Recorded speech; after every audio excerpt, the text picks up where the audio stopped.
question that really comes to me very strongly is that India and Nepal is very rich in culture and spiritual heritage.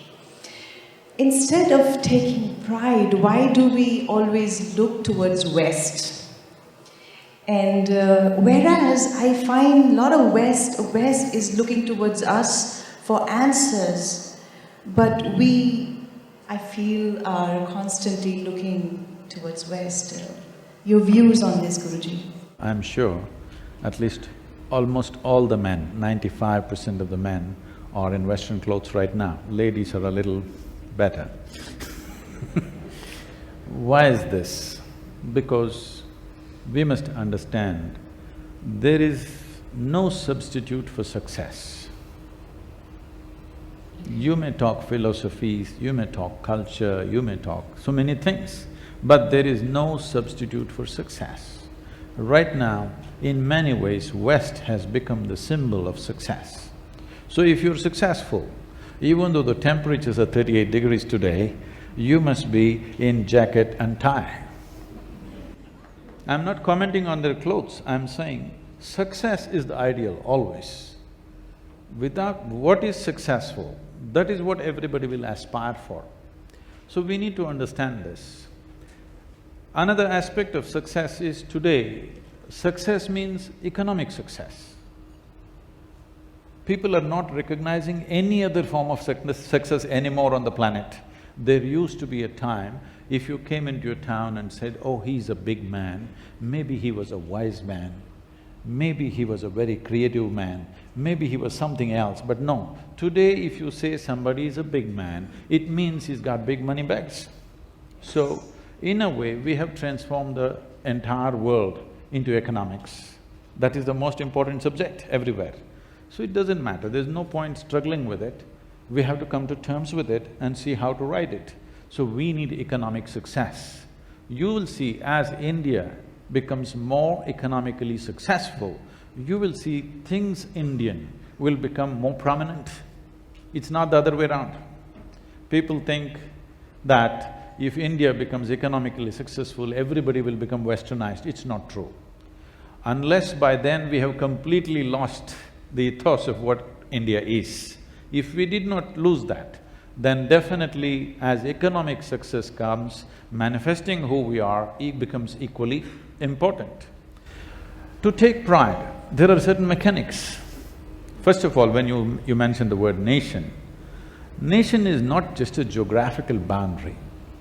It is an idea that we must infuse into people's minds. It must burn as a pride in people's hearts. Then only there is a nation. If you just draw a pencil line on the map, it doesn't become a nation. So to build pride, there has to be history.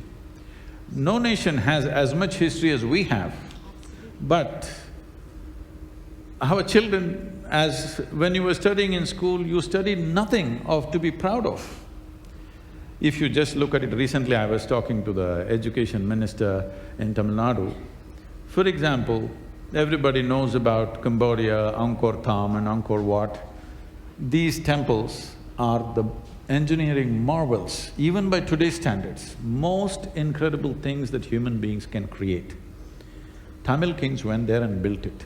From first standard to 12th standard, does any Tamil child even read one line saying that our ancestors went there and built this? No. We only study how people came and conquered us, raped us, looted us, and this is what we study.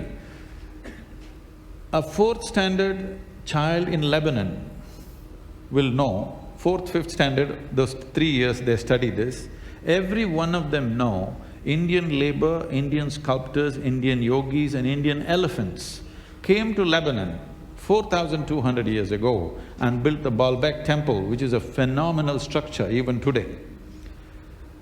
Every child in Lebanon knows it to a point. There are thousands of people in Lebanon who take their first name as Hind.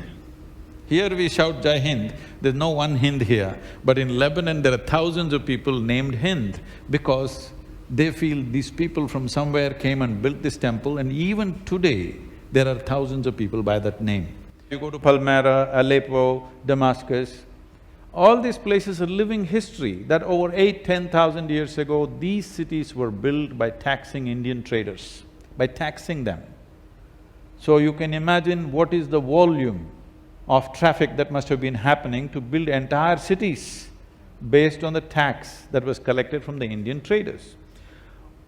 Ask any Indian child, have they read anything about it? No, nothing of pride. So, I must tell you this, I'm not saying this with pleasure, but today if the Western countries open up their visa regimes, I think 70% of the Indians will swim across the oceans and go away. So you're not running a nation, you're running an open prison. Nation is when I want to be here and make things happen, this is a nation.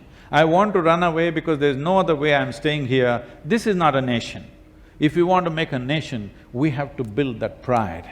Pride will not suddenly drop upon us from the skies.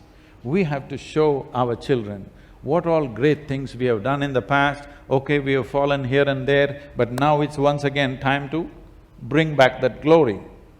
If we don't create that pride, if we don't create a sense of history in people's minds, particularly growing children and youth, how will you bring pride? First opportunity they get, they will leave the country.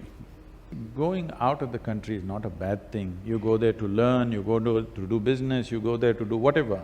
But are you running away from a horrible situation or are you going by choice? That is the question. I'm not saying nobody should go out, we have enough population to populate the entire world, so we can go out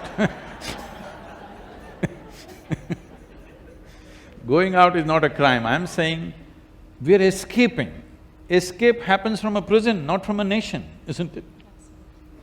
So this sense of escaping from the country, that should go away. If that has to go away, we cannot be forever talking about our past glory either. Past glory is good to build pride, to create a present and a future. We have to do that. Right now, India as a nation is in a position of advantage only because of the demographic dividend we have. In everything else, we are way behind most nations, let's understand this. We are.